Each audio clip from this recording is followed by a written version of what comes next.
Welcome to another episode of Law Life Korero, the RML edition, where we as students of Dr. Ramani Haloya, National Law University, invite alumni of our college to have a general discussion on the careers that they have pursued after graduation. The objective of this series is to give law students, especially from RML, a better know-how about their journey in this field and hopefully a clearer vision on their potential careers. For this session, we have Misha Singh ma'am, who is a 2006 batch IAS officer and a student of 2012 batch of her very own college.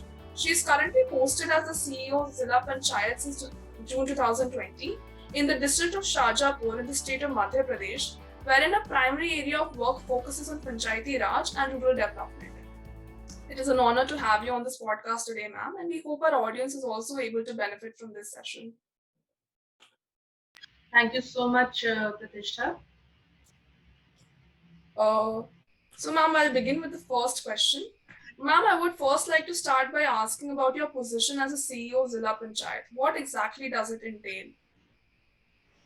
Uh, so, as many of the students who would be listening, and since you are a law student, you will be well aware that we have the 73rd and the 74th Amendment in the Constitution, through which the system of local self body was introduced in our country.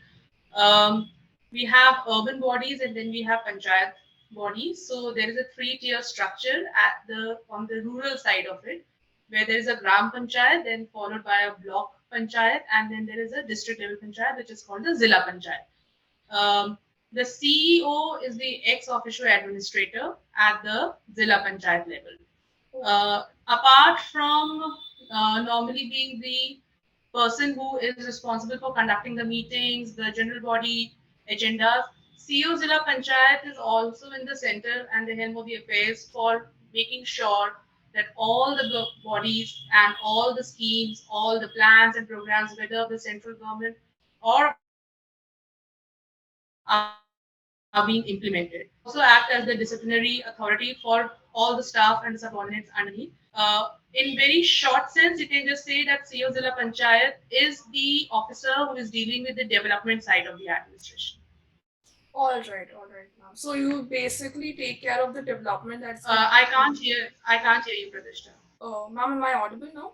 Yeah, yes, now you're audible. So, ma'am, I was saying that your job is to basically look over the development part of the entire district and as well as Yes. the people that are in the district. Okay, okay. So, ma'am, my second question is, how has your journey been after qualifying this exam, and how has your experience been in all these years of different postings and working in different areas? Um, well, I got selected in the year 2016, and I joined my academy for training on August 2016. So our training lasted for 2 years, where it is divided into three parts. First is what we call the foundation course, where all the officers from different services are called at Masuri, and we are given the basic foundation course and training over there. Post that, the phase one training of the IS officers start, whereby the people who are selected in IS they remain in Masuri, and other people leave for their respective academies. Phase one training is the very first opportunity where we are given a first hand view of the world which we are stepping into. We are taught about general practices, how the work in the district is there. We are also given an idea about the finance, the administration, the executive part of it. Post which we are sent for an year in our respective districts for our district training, which is basically what we have been taught in Labasna. We see it firsthand ourselves. During that 1 year phase, we are given different assignments. We will be posted even as Tehsildar, or we will be posted as SDMs, or we will be given the charge of a block development officers. And depending upon your assignments and how your character trains you, once we finish our field training, we return back to our academy, and our phase two training starts, where it's more of a finishing. And then we are sent for our foreign study tour to give us much more holistic approach in how the development and how other aspects of the governance are actually.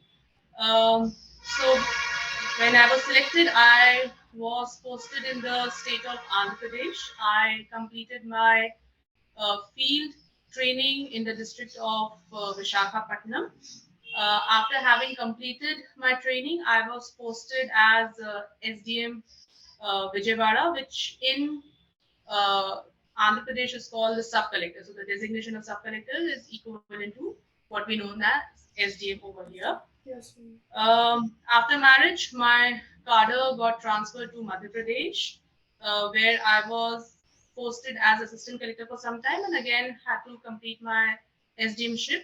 And now this is my third posting in terms of the order of it, Oh. uh, which is CO Zilla Panchayat. So this has been the journey so far in terms of the posting. How it has been is very different. Um, when we talk about sub collector or SDM, so this is our first posting as an IS officer, and we are all fresh up a lot with a lot of energy and a lot of enthusiasm in us. So when the young blood hits the field, so it's more of an action based life. Also, when we are holding the charge for an SDM or a sub collector, we are primarily given the task of running the revenue administration, Oh. whereby, yes, so sub collector or SDM is primarily a revenue officer. We are working directly under the collector for it because collector is an appellate authority in most of the revenue cases. So we have our revenue codes to run, we have revenue matters to handle, we have land issues to handle. Apart from that, we have multiple protocol jobs given to us. And also, SDM is the core of the main person at a subdivisional level who will be the go to person for almost all the commands and all the orders that have been given by the government. So, in case there has to be a state program, the person who will be the nodal, it will be your sub collector. If there has to be any distribution, or if there has to be any survey, if there has to be any such implementation of the scheme, the generally the nodal is an SDM officer, but primarily the role of SDM or a sub collector is to check and to maintain the revenue practices in the subdivision level. That is a very exciting phase, and it's a learning phase for most of us, because as and when we settle into a job, we get to learn certain things about the culture, how people behave, because we are because most of the people who join the service do not naturally land up in their home cadre, or even if in the home cadre, let's say UP, if a person is from Western UP, they will not be very aware of the trends and the practices in Eastern UP, right? So this is the first time where us, with all our expectations, we meet the cultural and the other demands which are existing on the ground. And through this, our basic training and on spot experiences, we start developing our career. So as and when we settle into our job, we tend to realize how things are. It is exciting, but it is very tiring as well, because as an SDM, it's a 24/7 job.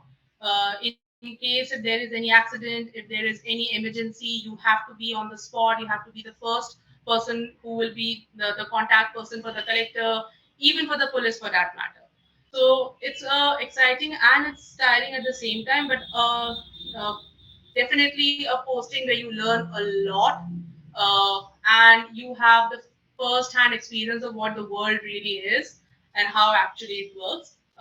As you rise in the posting, things slightly settle down. As I say, I'm presently posted at CO Zilla Panchayat. It's a district level posting. So at the district level, things are slightly different. You are more of a boss of the things, and you are not only giving the commands and getting things executed, you are also the disciplinary authority for many subordinate people. So you assume a larger role over here. You assume a much more daunting task in terms of planning and execution also. Again, because thankfully I'm posted on the rural side of it, and there are a lot of public representatives who have to deal with the people directly and the issues related to it. So there is this constant communication which keeps on happening in this present posting.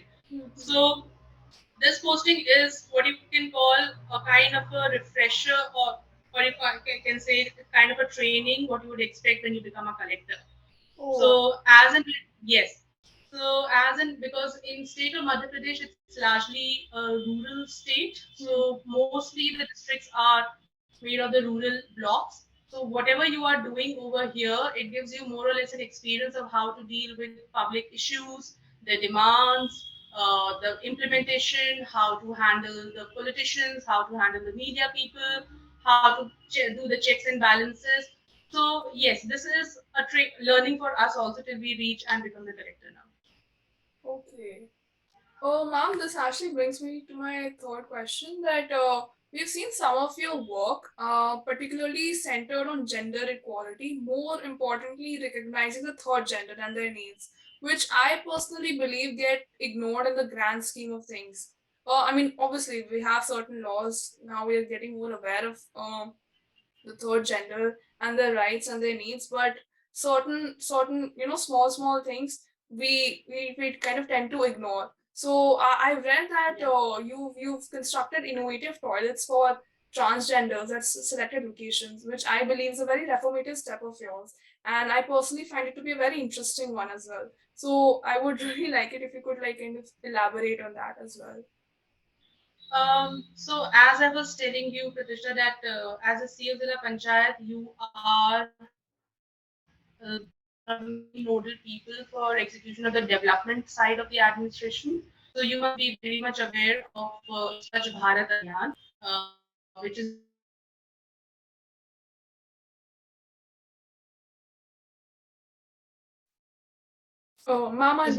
being implemented in the entire nation. Ma'am, I So we believe, have entered ma'am, the I phase believe, 2 of the ma'am, could you please program. repeat? We Ma'am, I'm really Yeah, sorry. sure, Could you please sure, repeat no, not a because problem. your audio got disconnected in the middle. So, Okay, it's okay. yes. So, um, as I was telling that CEO Zilla Panchayat is a development post, and CEO is responsible for the implementation of most of the plans and the schemes of the government on the development side. So you must be very well aware of the scheme called Swachh Bharat Abhiyan. Under phase one, this scheme was primarily responsible for constructing individual household toilets. Oh, Under phase two, multiple activities have been launched, and under one of such activity is construction of community sanitary complexes. So even our district was given the task that we have to identify locations which are appropriate on the parameters under the scheme, and we have to come up and construct these toilets for not only the individuals who are residing that particular area, but perhaps even the people who are the passerby or anyone for that matter who may want to use a community utility. So while we were implementing the scheme, it was general thought that we realize that we are largely missing the picture by not being very inclusive, as we are missing out on the transgender. And there was this very interesting episode that had already occurred in our district, whereby a transgender had visited our collectorate for one of the grievance meetings, and post that meeting, they had to use toilet, and when they did use, there was a chaos over because yes. it came down to which toilet should they actually go. So this was a trigger. Since it was not taken up then, but since I got to know this information, we realized that this is the apt opportunity that we take up this task where we include them, and in the grand scheme of all the things, we made use some funds which were available with us. We conducted gram sabhas where we convinced the sarpanches with us and the other people that how these people are very much integral part of our society. Yes. And if we have to do anything, this is the time for us.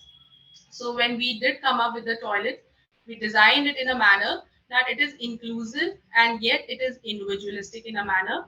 So we did not want that when we are building toilets, there should be a very separate standalone unit for the transgender. Yeah. In many of the urban areas, you must have seen that there is a standalone unit for the transgender. But since I was reading about the issues, that there are certain security concerns as well uh, when they do use such standalone units. So we designed it in a manner that it is inclusive and yet they have a benefit for the access to them. Secondly, since we do not have a very large force of maintenance and operation side like the urban bodies have. So we had to design it in a manner that we have this given fixed rural asset and it can be maintained with the given resources that the panchayat has. So this was the idea, the story behind it, and how we convinced and finally we designed and we came up with the toilets. So far we had designed 87 of it. We are under uh, 46 are more under construction in the phase 2 of it.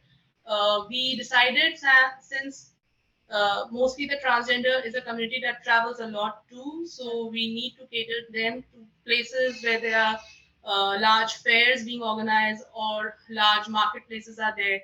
So our selection was very precise on that. I'm very happy that it has turned out to be positive. We have made a presentation to the government of India also on that, and we are hopeful that this will become part of the scheme whereby we see its implementation across India now. Yes, ma'am. I too, for sure, I really do hope so that does become a reality.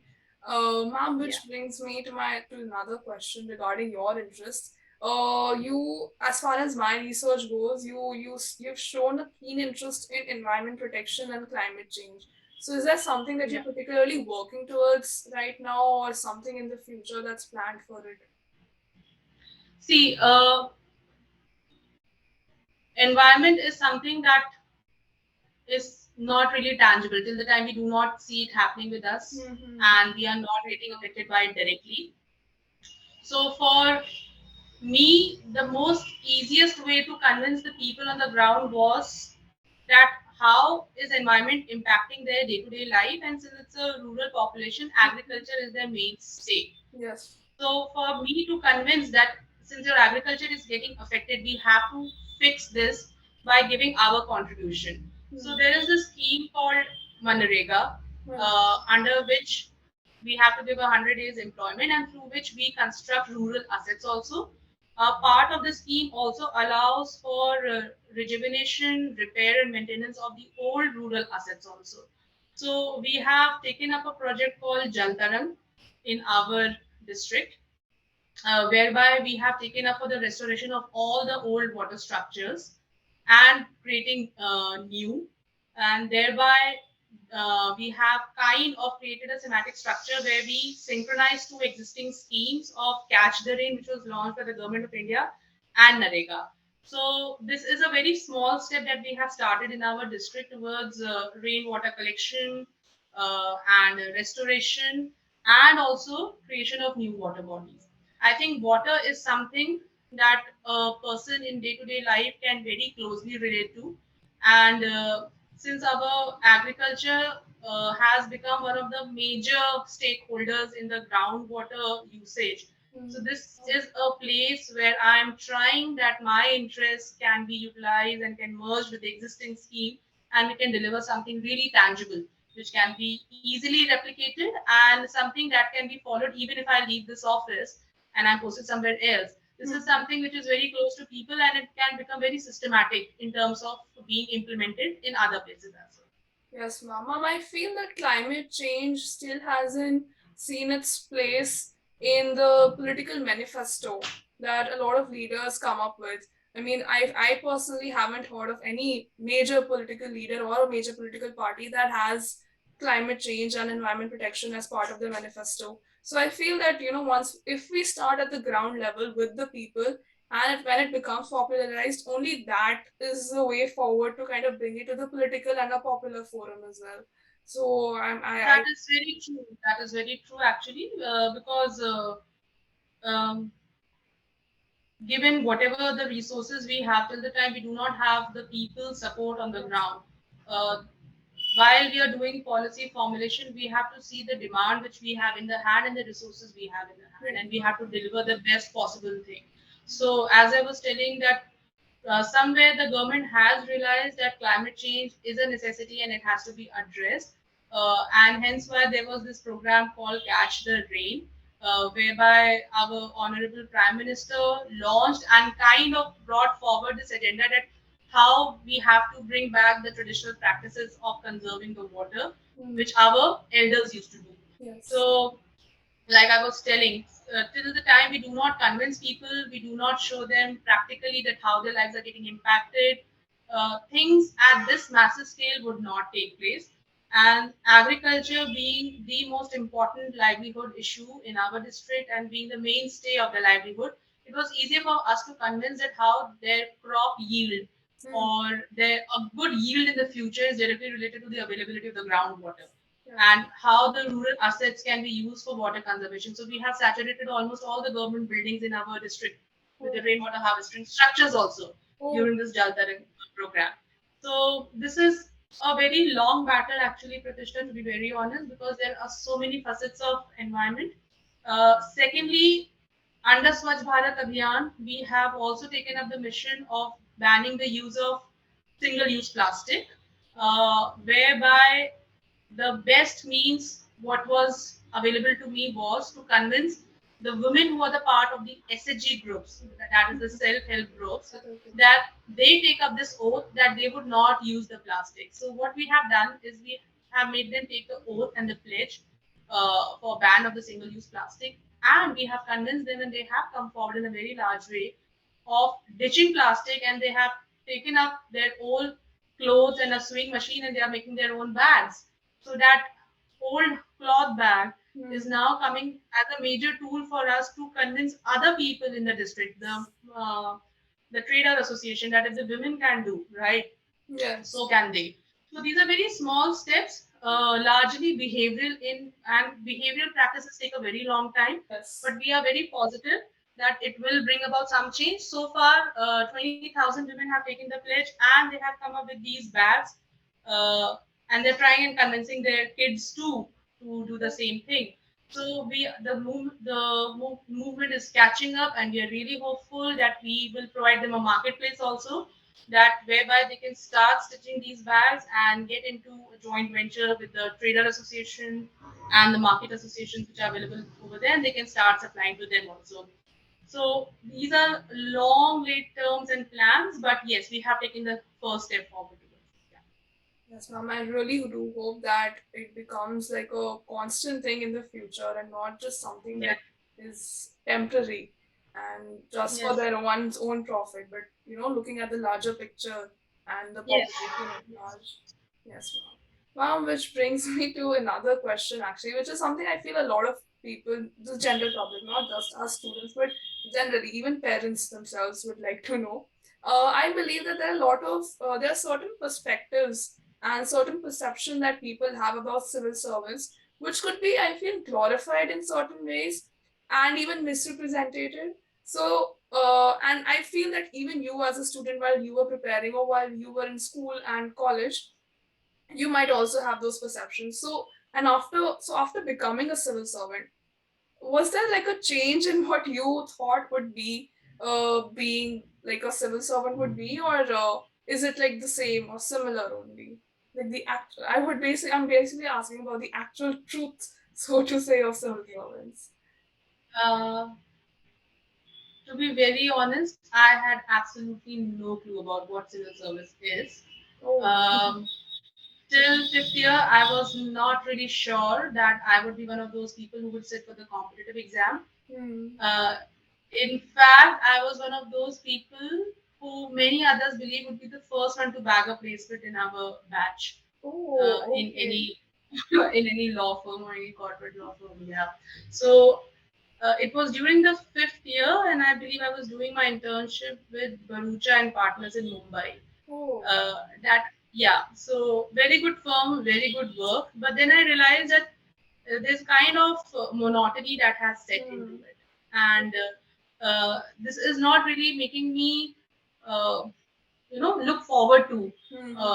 and like really happy. Like the first thing in the morning when you get up and you want to do is you look forward to that day, and work and your job is a very integral part of it. Yes. So this is a realization that dawned on me in fifth year, and while I was there, I had a conversation with one of the colleagues over there, and he convinced me in a way that this corporate life is not meant for you. So that was the reason that I started thinking on other prospects that are available to me. Uh, many of my batchmates were preparing for civil services, and that is when I got a hang of it. We can explore this option as well. Hmm. Uh, so that was the first step for me. So definitely, absolutely no perception at what civil services, and I'll just share one of the anecdotes from what. Okay, I can just. I think I can skip it. I can just tell like one of my parents were one of those typical middle class parents who always wanted that you should be an IS officer, Hmm. and I used to be one of those rebellious kid who would be like कि मुझे ये तो नहीं बनना है types. So it's a very interesting change of fortune, like how things happen. But coming to your question, that what perception people hold and what exactly is, it's a very serious job which will demand a lot of your time and a lot of your effort. And as a lady officer, you have many other challenges which are in front of you. Definitely. So whatever the perception people may have, some of it is true. Large part of it is not true. You are, as and when you join the service, you're supposed to be very serious about it. You are supposed to understand what responsibility is there for you, and you're supposed to deliver. Hmm. Delivery is one thing which is pressed upon a lot. There will be a lot of reviews, there will be a lot of meetings, there will be a lot of supervision, and you realize that in just like in just a span of few minutes, you will realize your an hour has passed, or something like the entire day ends, or something, and the work is still not over.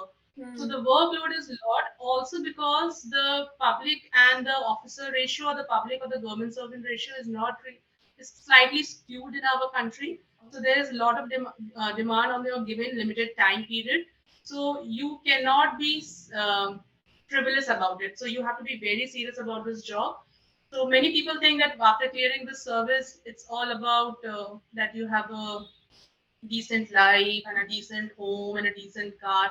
Yes, everything said and done, but it all is given to you because the government is expecting that you, as an officer, would be the key person responsible for running the entire district Hmm. or for delivering the entire schemes over there. So, if in case you are willing, you should be mentally prepared for it. Um, Now, as the system is undergoing a certain change, more and more different sectors are evolving. We are competing with them to make us more relevant now. Hmm. So we are facing up not only with the traditional structure, but the upcoming structure. So it's a very interesting time to be into civil service, and yet you might want to give it a thought whether you are a cutout for it or not. But the bottom line is, it's not for the people who are frivolous. That is for sure. If you cannot commit your time, your energy, and your effort, I would suggest you should not step into it. Ma'am, you mentioned the fact that while you were interning at firms and tier one firms, etc., and corporate in the corporate Yeah. world, so it was becoming very monotonous for you, and Yeah. you were feeling that there's nothing new to look forward to. So, ma'am, did you ever, as a law student, think of taking litigation as a career option? Yes, I did actually. I realized litigation is a much better option than being in a corporate law firm. To be very honest, I Hmm. know there will be many students who will hear this, and it will be very heartbreaking for them because this corporate law, offers a very golden-looking kind of a Yes. dream job for them. Yes. Uh, but I realize that if you are doing law, it's far better that you be on the field, Yes. prepare your case, your briefs, argue it, learn it. Because at the end of the day, even if you are part of some law firm, you will be going out and you will be hiring a lawyer to present your case, right? So why not be the main person in the action? Yeah. So litigation is a very very good option, I would say, even for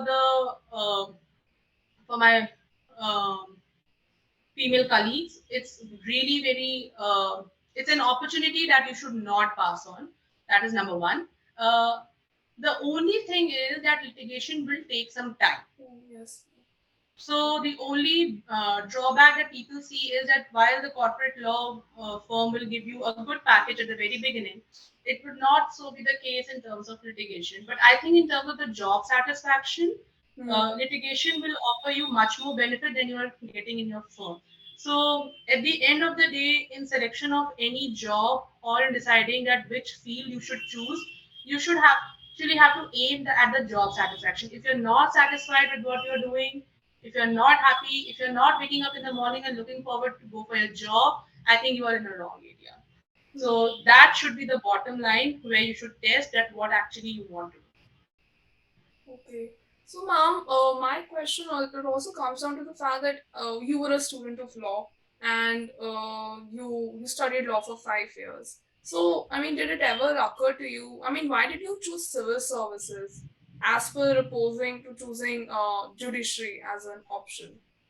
Like, what was exactly Um, was it about civil Very services? simple reason, actually, to be very honest. I thought that being in civil service gives me a lot of range of in terms of working. Hmm. So, as you just said right, I can be in executing part, I can be in the policy part, I can be into the magisterial part, and at the same time working on plethora of so many issues. It can be environment, it could be the cleanliness, it could be delivery of services, it could be women affairs, it could be child education, Hmm. health.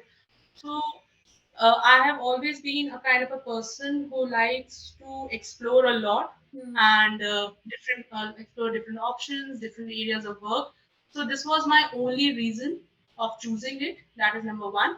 And secondly, I thought that it kind of suits my nature, Hmm. to be very honest. That when I sat down and I realized that what I will be better fit into, so I thought that civil service is a much better option for me. This was the only criteria on basis of which I made my final call that whether I want to sit for the judiciary or for the civil service. And judiciary, I would say, is equally a very very good field, Hmm. but again, it will take a lot of perseverance, a lot of time, energy, and dedication. So it was the range of opportunities available in the civil service that made me take my final call for it. So, ma'am, so you told me that you took the call to prepare for civil services in your final years, where Yeah, wherein at that point of time, I believe a lot of people had already taken the decision to do whatever they wanted to do yeah, after graduation. yes, And it was only in 2016 that you cracked the exam, if I'm not wrong. yeah, So, yeah. ma'am, so of that period of 3 to 4 years, how difficult was it in terms of keeping yourself motivated to keep going through while your contemporaries would definitely be doing whatever job that they'd pursued, like for example, be it corporate, be it litigation, be it academy, or whatever it is. So, how difficult was that for Yeah. you? Um, Quite difficult, I would say. Um, After my fifth year, I had secured the clerkship in Supreme Court also, Oh, and had clear my uh, entrance for uh, masters in international relations from JNU. So yeah, so these were the fallback options which are always there for me. That is number one. But after graduate, it was not exactly not even in the final year, I would say. It was at the very end of the final year that I had made up my mind that I want to sit for civil services. So I cleared in the third attempt, and it was really very difficult to keep myself motivated because, like you rightly said, there were many people who had already started doing great a lot. But I would just say that I was quite determined in what I had thought that I want to do. That is number one. Secondly, I never got upset with the fact that I have not cleared, because somewhere in my mind I had realized that I can't define myself by the fact that I have cleared an examination or I have not cleared an examination. That was the second most important thing. mhm, That I was not valuing my worth uh, by the what you can say, by the lens of the society, right? That if I clear this examination, I am something. That is number two. Number three, I used to exercise a lot at that time. I maintained a very healthy lifestyle and I meditated, so it helped keep my body and my mind aligned for mhm, the task ahead. In meanwhile, I also joined my PG course in ILI. So this I had done primarily to keep on creating a backup, a buffer, that in case if I want to go back and want to start my litigation, I should not be facing this complete void that there's a 3 years gap and I'm absolutely clueless. So these were the three things. Number one. Number two, I did stay in touch with my friends. I did not cut myself completely from my social life. That was very important for me. Hmm. I kept up with my hobbies and my likings. I love to watch movies and I continued doing so. I love going outside and hanging out with my friends to different places. I continued doing so. So these are certain things which keep you sane while you're doing a task which is quite uphill task for you, right?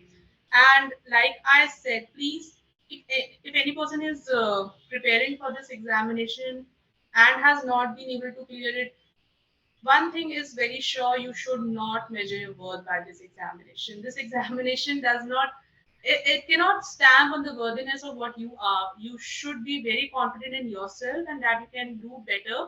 And maybe it's just your destiny that you are not meant to be here, and but you will do wonders in some other field. And I know people who were preparing before me but were not able to clear this examination, but they are doing great in the fields which they are presently. So these are precisely the things. Do not lose yourself with this examination. Do not think this examination is bigger than you, and keep believing in yourself. These are the basic things that will help you keep on trying. And one and the very last thing, which I keep telling people, there is this time when you realize that any more effort is not going to be worth it. Yeah. It's a very fine line. It's a Hmm. very, very fine line. And you have to acknowledge it, Hmm. right? So if you do not acknowledge it, you may keep on investing more and more in it, and you will get nothing in return. So this is nothing. This is not to do anything with discouraging any person, but this is an acknowledgement. As I say, you have to have your mind and body aligned. All these things come from it. It's a learning that I had, that you have to give a time to yourself. You have to give yourself a goal, and then you have to realize that you have to stop putting any more effort if it is not giving you any return, Hmm. because your time is also very precious. Yes. So these are the things that you have to keep in mind while you're preparing. But like I've said, there have been people in my batches who have cleared this examination in their fifth attempt, in their sixth attempt, and probably because they were very determined. And again, for them, the fine line was that I will give my 5 years to it, right? Yes. Yes. So these are the things, these are the choices that are completely personal to oneself, but they help you a lot in making a very objective decision in terms of what you want, where do you stand, and where do you want to go. Okay. Yeah. So ma'am, like you studied law for 5 years, and then, but as far as my knowledge of the exams go, it has a very different curriculum to what we study in law. So was it like a difficult or an easy segue to suddenly to uproot yourself from 5 years of studying law and then kind of completely immersing yourself into another other subjects and studying for it? Um, my option was law only. Hmm. So, yes, there is a slight change in terms of methodology, how we study in 5 year, and how the question paper is. But I think it will not be a very big task for a law student. It's just a very small switch that they have to make. That is number one.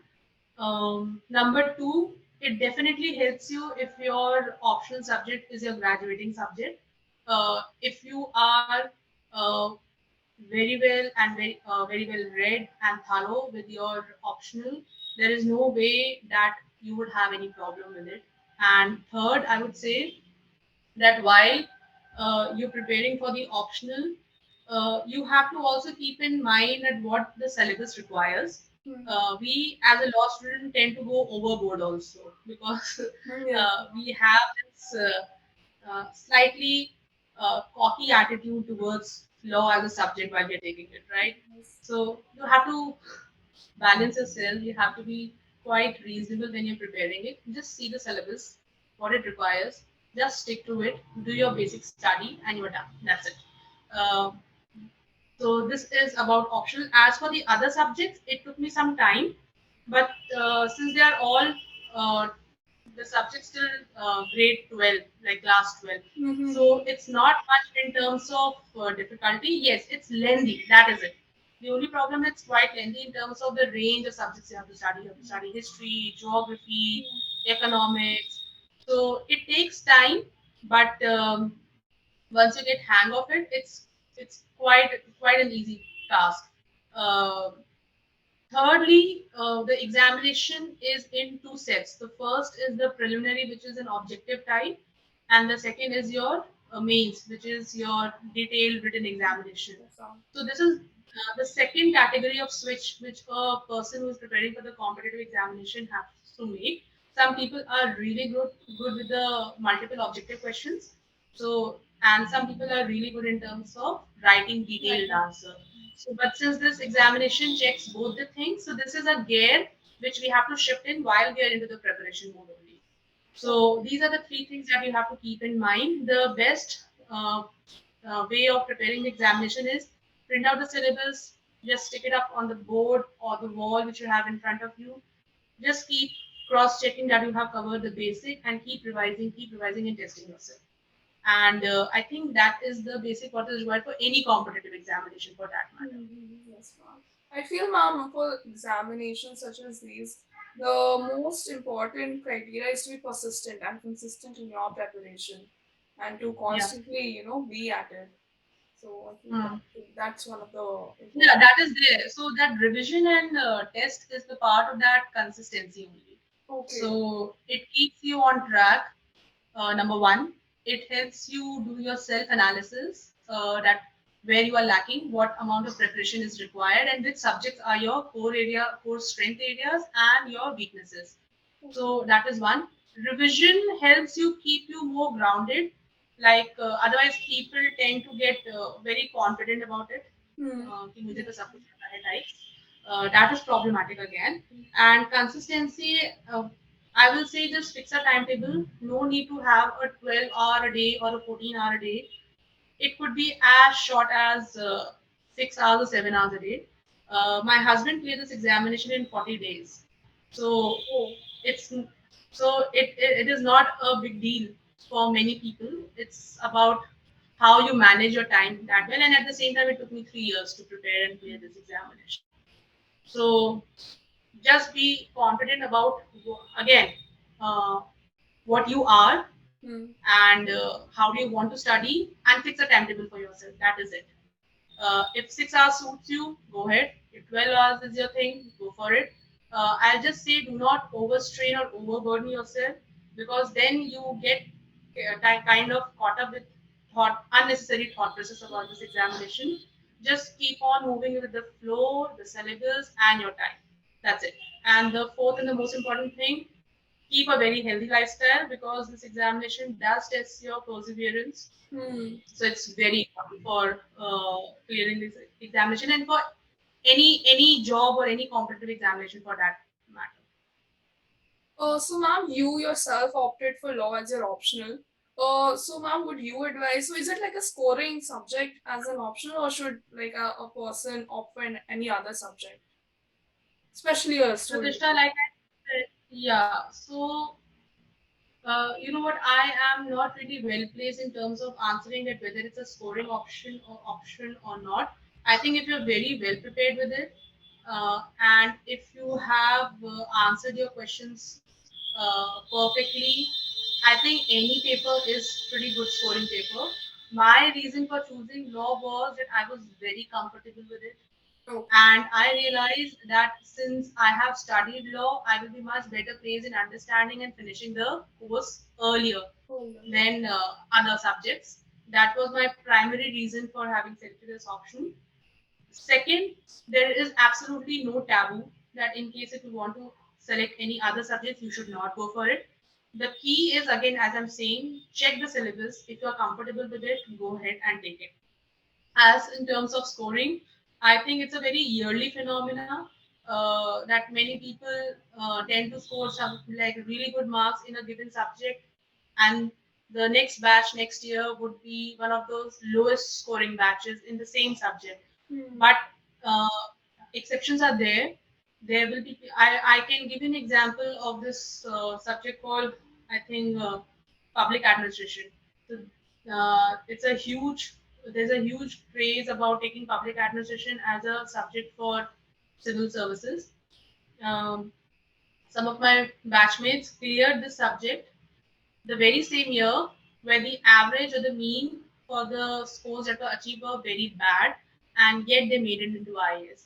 So exceptions are always there. It's always about how comfortable you are, Hmm. how well versed you are with the syllabus, and how well you have written your answers. That is it.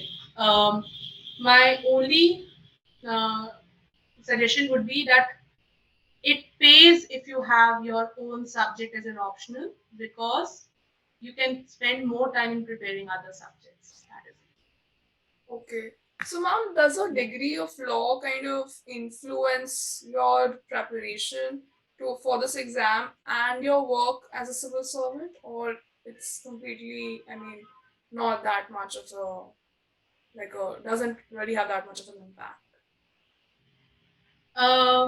No, it really did not have that much of an impact, I would say. Oh. Um, because joining civil service has nothing to do with what degree you have. Hmm. We have batchmates from medical background, from engineering, from arts, and from MBA, and like from plethora of field. I think it is all about your aptitude at the end of the day. Hmm. That whether you're made out for it or not, number one, whether you want to do it or not. Uh, Subject gives you an edge while you're in the field. Okay, so I can give an example. Many of my friends have medical degrees; they are MBBS, so it really helped them a lot in while they were managing the corona epidemic. That Okay. is number one. Hmm. So it helped them understand many things faster than us. Um, then there will be many people who have done their engineering, and it will really help them when they're in the field and they're doing inspection for the, let's say, for roads or for the bridges, because it will give them far much more better understanding in terms of it.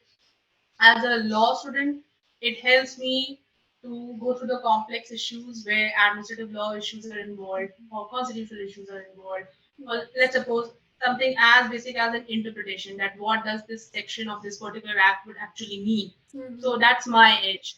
But at the end of the day, it all gets unified at the level, because at the very starting we're all administrative, doing the basic executive function.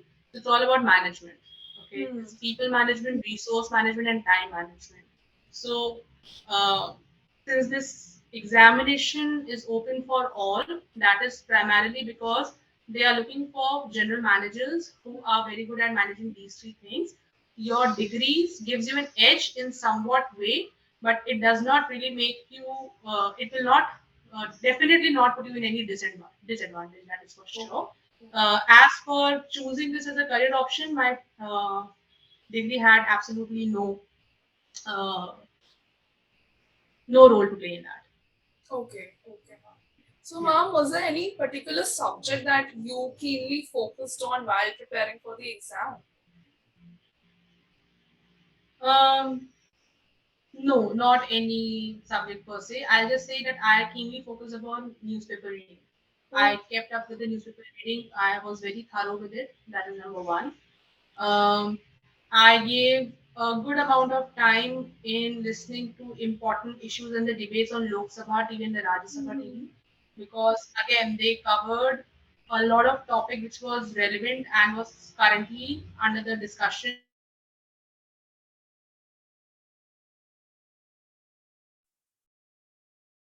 at the national or at the state level. So they beautifully recommended some Oh, history ma'am, I behind it. think. So, newspapers and current affairs was one thing which I was keenly observing and was very thorough with it. Number one. For subject, as I said, since I had law, it didn't take me much time to cover the syllabus and to get thorough with it. It took me some time, however, for completing history, because it's really very lengthy. Hmm. That is number one, and I was not really good at remembering few things in terms of Hmm. that. Yeah, that's about it. So, ma'am, is there any advice you would like to give to people who are preparing for this exam or think about preparing for this exam? like in the sense that do like someone should particularly focus on a particular subject, or should they adequately prepare all the subjects? Number one advice: please download the syllabus and paste it on the wall right in front of you. That is the most important thing. Hmm. Second, now this examination has become more or less interdisciplinary. So you have to be very thorough with your newspaper readings, because many of the topics will be lifted right from the newspaper, which will be interdisciplinary in a manner that it has to do with science and technology and economics, right? Or it has to do with environment and policy making, or it has to do something with history and law, or constitution and economics, something like that, right? So you have to keenly watch out for the topics. Number two. Number three, you have to give equal amount of time and attention to all of the subjects in the very beginning. And as and when you start revising and testing yourself, as I had said previously, you'll get to know what are your strengths and what are your weaknesses. Whatever your weaknesses, you have to brush them and be very vigorous with them. Number four, you have to revise a lot and prepare notes. It helps to make a mental note and it gets into your practice. It starts getting recorded in the back of your head, and you become really comfortable with that topic and with that subject. Um, for optional, I would say that be very thorough with it, but do not overdo it. Hmm. As I said, that law students tend to get very cocky with it when they choose law as a subject, and then they will pick up Shaw and they will pick up all those fancy foreign authors. It's not required. It's not required. Absolutely not. So you have to give adequate amount of time for all these things while you're preparing. And funny, but as I say, but many of us do not give any attention to the compulsory paper, which is English and Hindi. They are compulsory for you to clear. The marks are not added in your final score of thing. But yeah, if you fail, then you are not getting selected. So I know many people who were like brilliant, Hmm. but they flunked their Hindi examination and they did not make the list. So since most of us are have done our education and our college in English medium only, we tend to have a kind of a disconnect with Hindi or any other language for that matter would be the native language. So keep reading a Hindi newspaper also. That helps you get in hang of things, because the moment you are supposed to write an essay, nibandh, you just go blank, right? You Yeah. would not have words to. So these are very small things that pay at the end. Yeah. Oh, so ma'am, so is it important for a person preparing for this exam to enroll themselves in any kind of coaching, and did you yourself do that? See, I'll tell you, no, it is not necessary for you to enroll in any coaching for clearing this examination. I'll tell you my reason for enrolling. Um, it helps me to break the monotony. So when Yeah. I go to the coaching, Hmm. there are people sitting over there are discussions, and it gives me a change of environment and a place, because I cannot sit in the same place for a long period of time or throughout that day. That is number one. Secondly, it helped me keep me abreast with whatever the preparation other people were doing. Not that I took any stress about it, but yeah, it just helps you a lot. And third, kind of keeps me disciplined. Like there is this fixed timetable of, let's suppose, 7 to 8 in the evening. So I have to be there. I have to respond. And even in those days when you're feeling demotivated, it helps you to just go and sit and at least listen what is going in the coaching class. So this was my reason for selecting. I will say this is more of an institutional structure, and I perform better in an institutional structure. Yes, So ma'am. this was my reason for it. Again, I'm saying my husband prepared in 40 days, and he did not take any coaching for that matter. So it's a very person specific. Some people tend to perform better when they are on their own, and some people like me, we tend to perform better when there is a very uh, straight jacketed institutionalized mechanism of performance. I So completely that was relate. my reason. Yeah. I'm saying I So that completely was relate this. to that. Yeah. So this is very basic as that. Like Hmm. I think people can relate it from the like some people go to tuitions in the schooling, and Hmm. there some people don't. So it just comes out how you perform better. You have to choose your type and your way of where you can give a better output and performance. It was that simple. Yes, ma'am. I mean, the pandemic itself, I had noticed that a lot of people we become really demotivated because of the simple fact that we were in the same place throughout the day for almost over a year. But then there were some people who were really productive during throughout the year because of the fact that they had their own space, they had their own freedom, and there was no particular deadline that was there. So Yeah, completely understand what you just said about institutionalization and having a certain breaking monotony and everything. Uh, yeah. It works for me. I think it works for a lot many people. hmm, So I think it's a self-analysis that we have to do. yes, ma'am. That what brings the best out of us, and we have to take that option. Yes, ma'am. Ma'am, so obviously you definitely did internships while you were in college, but like you yourself you chose this option of preparing for the exam in your final year itself. But for someone who's thought of taking this exam in their first year itself, how important is internship for them, or is it not important at all? It's very important, actually. Like I just said, uh, this examination is not only your hard work; it is a lot of good luck as well. Hmm. So you would not want to put all your eggs in one basket, right? Yes, ma'am. It's it's as strategic as that. Uh, Secondly, internship is not only important for you to practice and to understand at how law works. Internships are also important for you to develop a very healthy PR network. Yes. That is number two. Number three, it through internships you tend to understand more about yourself, your likes, dislikes, your strengths and weaknesses. Like like you would realize that you are not made for litigation. You are made Yes. for law firm, but perhaps in law firm specifically you are very good in IPR and not civil, right? Mhm. So this is the third reason. And fourth, I would just say that even if you are in first year and you have very much decided that you want to prepare for civil service, it's okay, it's good, but you still have 5 years in front of you. Yes. And if it's okay to be consistent in everything, but if you start giving everything itself from the very beginning of the first year, you may fizzle out at the end, right? Because all your energy is invested from a very long period of time. So Hmm. I would say that take it easy. It's okay that you are very clear in your mind. It's a very good thing.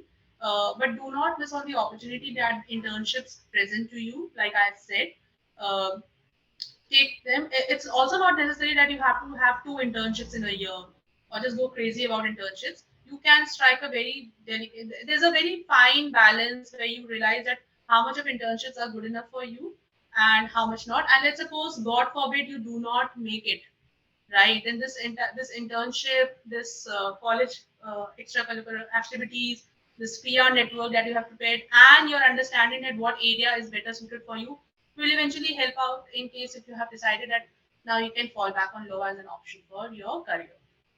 Okay, ma'am. So, ma'am, how can someone go about explaining the same thing to our parents who believe that I mean, I feel that there are certain parents who don't really understand how internships work, and they believe some of them do believe that it's a wastage of time going there, coming back, and you're not always working there as well. So how can a student make a parent understand that internships are important even when you are focused on preparing for competitive exams? I think all these points that I have just said, you have to sit with your parents and have a very mature conversation. They need to come to an understanding with you that these internships are not a way for you to waste time, but these are your backup options which help you understand that what you can do, possibly do in case you have not cleared this examination. That is number one. Secondly, internship takes just 1 month of your year, right? Yes. So if you do the time budgeting, you have 12 months in your hand. Hmm. Certainly, you can give them output and performance in rest of your 10 and 11 months. And if they see that you are dedicated in those 10, 11 months, it would not cost them a lot in if you want to convince them that 1 month of internship. And in this case also, 1 month of internship will also help you break away again from too much of pressure of clearing this examination. So it's very I will believe it's a very individual, a personal child and a parent thing that will happen. Uh, you will have to sit and make them understand. My father was never very approving of the internships, but my ways were very rebellious. I would not advise that. I believe I was not given that kind of training. Nobody was there for me to do that handholding that I can sit and have a mature conversation with my parents also. But this is a very good option that you can do. And like I said, internships offer 3, 4 category and safety measures for you, right? Yes. So if you talk it out to them, you explain it to them, I think they will understand that what exactly you intend to do and why you intend. Okay, ma'am. So, ma'am, I'll be delving onto some university related questions because I'm really Okay. interested. You were the second batch to graduate from our college. Our college, I believe, at that point of time was in its very nascent stages. So, how was the Yeah. college back then? And have you visited college in recent times? Uh, the college was just starting, Pratishtha. So it had its own shortcomings and drawbacks, definitely. Uh, we were also the batch where a lot of experimentation was doing because we have to give it to them. Like they were just beginning, right? But there were certain things which were very good about this college from the very beginning. They had a very good library. I would give it to them. I think they still do. They had absolutely fantastic moot court culture from the very beginning. This was primarily because there were certain seniors in our who were very much interested and they were very well aware about these things. Um, as and when we were uh, while we went through the different semesters, we had our own issues with the faculty and the student and everything. But it was an interesting time, I believe. I have visited college just once. Post clearing this examination. As on today, I am to understand that RML is doing really good, I believe, Yes. and it is very well placed in terms of resources because Yes. we had resource crunches earlier. Uh, so I think our college is doing much better, yeah. And in the beginning. There were many other things also, like we did not have that healthier placement committee. We did not have a very budding seminar committee for that matter. So we were the first ones who kind of instilled a sense of what university should be like, and we really worked hard towards it. There were certain myths and there were certain victories there, but overall it was a very interesting time, I would say. Ma'am, how can a student kind of utilize the college amenities that are provided to us in the best possible way? For the examination, you mean? Just in general and maybe particularly for examination as well. Okay, it all boils down to having a good timetable um, and yet maintain a very healthy social interaction.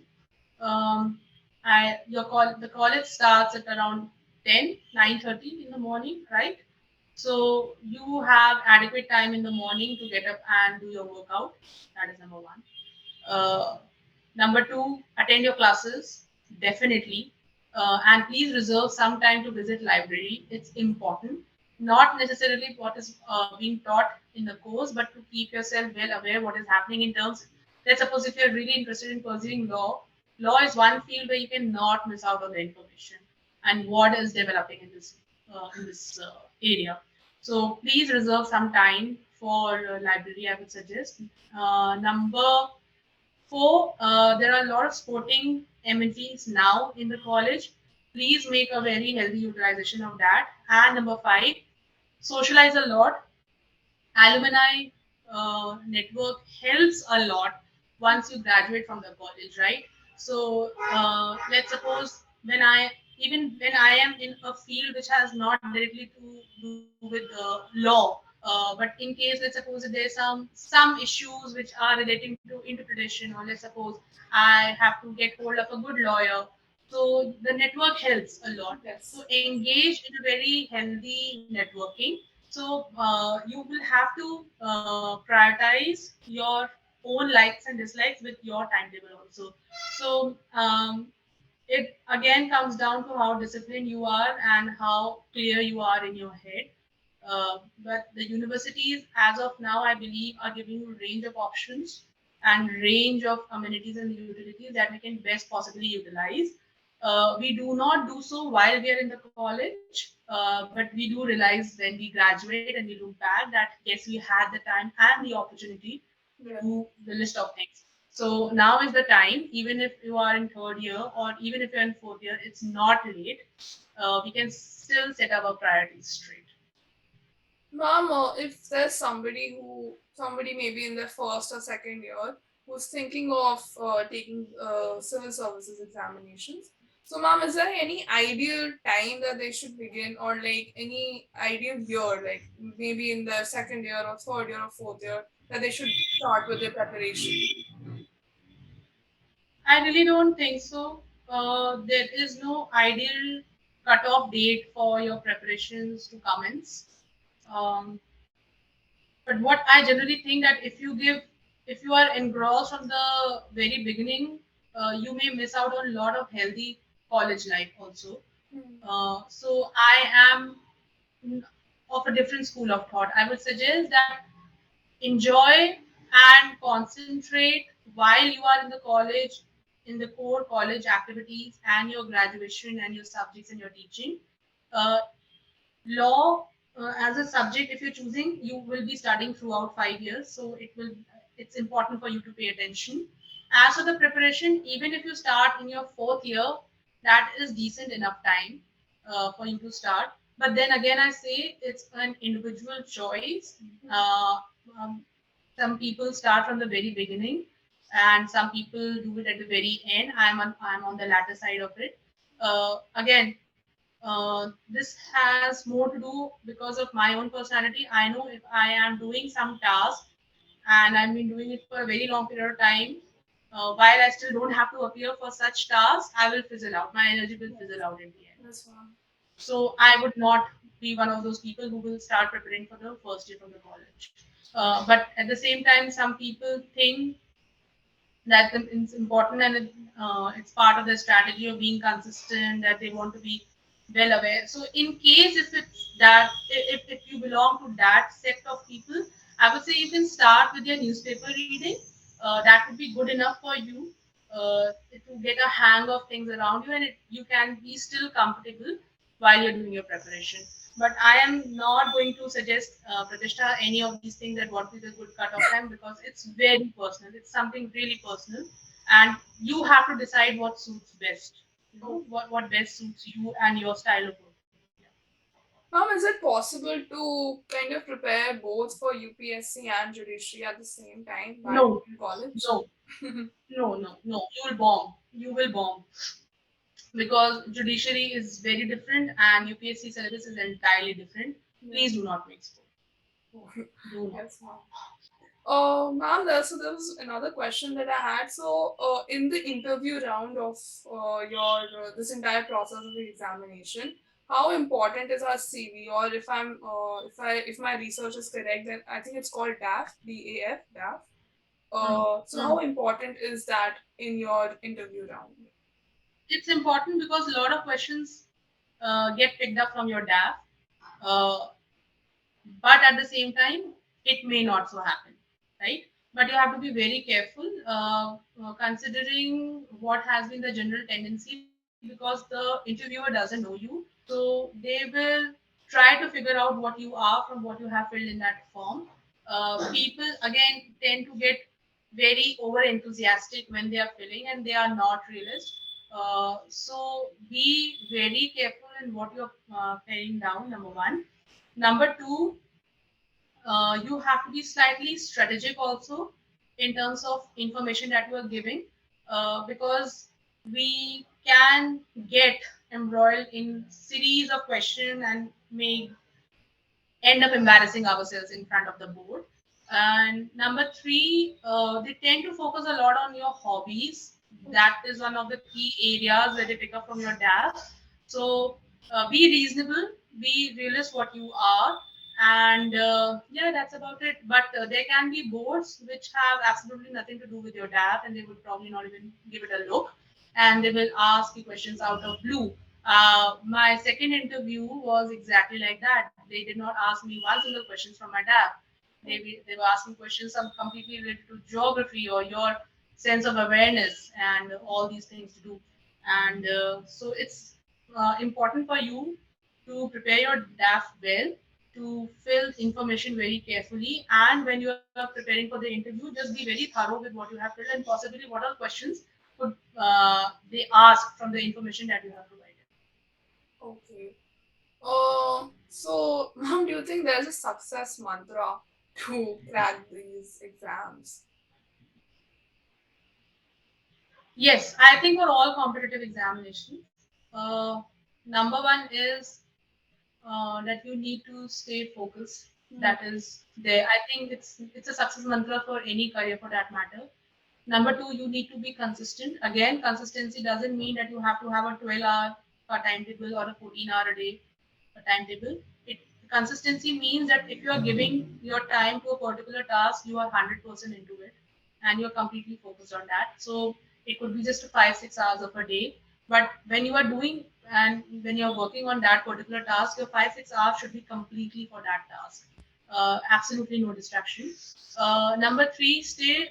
You have to have a sense of balance in your mind about uh, where you want to see yourself and what could possibly go wrong. So a kind of sense of acknowledgement that it's okay that while you do not be people tend to get so much invested into it that they just lose their own self while they're preparing and they take everything too hard. Do not do that. And fourth, be very smart in your preparation. Do not over prepare, do not unnecessarily read and get hang of each and every material which is available in the market. You have to be very smart and very strategic. It's like mood court, right? So Yeah. when a set of problem is given to us, we do not involve all sets of questions of law which could possibly be there. We are given a task in our hand, we figure out the questions in front of it which we have to tackle, and we go one by one. Yes. So competitive examination is exactly like this because UPSC, I will say personally, since there are so many subjects involved, people tend to get confused and they start digging deeper and deeper, which is absolutely not even necessary. So, like I said, have that syllabus in front of you, see what the examiners are asking. They will be asking you the basics and you'll be doing the advance of it, right? So, smart planning and smart preparation is very important. And fifth, please maintain a healthy lifestyle. उसका immediate benefit आपको होते हुए नहीं दिख रहा है, but you will realize your energy levels, your motivation, and a positive spirit is something that you require throughout, Yeah. and that will help. Yes, ma'am. Ma'am, just one final question that I have. So, ma'am, I feel so there are certain students who do not come from a very financially stable background, but and their parents, probably because of their financial situation, they want their kids to pursue civil services or any kind of like a government job, which they feel that it'll provide them stability, provide them the resources that they lack at this point of time.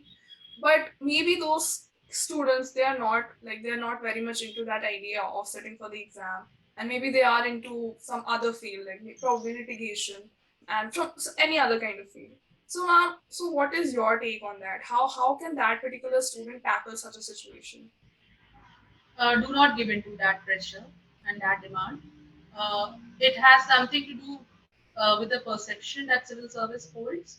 Hmm. Uh, Yes, ma'am. In terms of paycheck, we are not even being paid as much as what our counterparts are getting in law firms right now, right? So I do not understand what terms of financial security are they talking.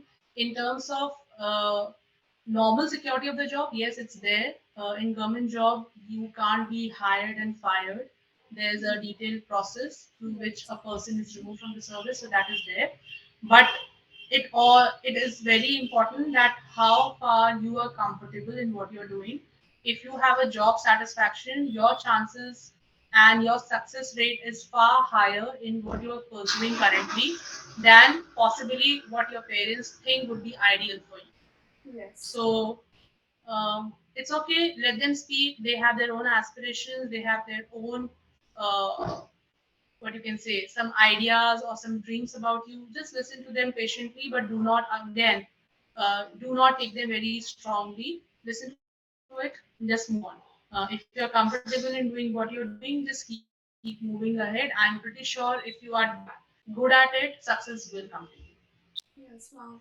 So, ma'am, I think this is it for our session today. Thank you so much, ma'am. Seriously, Thank you. thanks a lot, ma'am, for taking time out of your busy schedule and to sit with us and to have such an interesting and a very, very fruitful discussion about not just about civil Thanks. services, but in general about how the entire life is, how the entire journey is. Thank you so much, ma'am. Thank you so much, Krishna, for inviting. And it's always really good to connect back to the university and to the network which is there. Thank you so much. Yes, ma'am. Thank you so much, ma'am.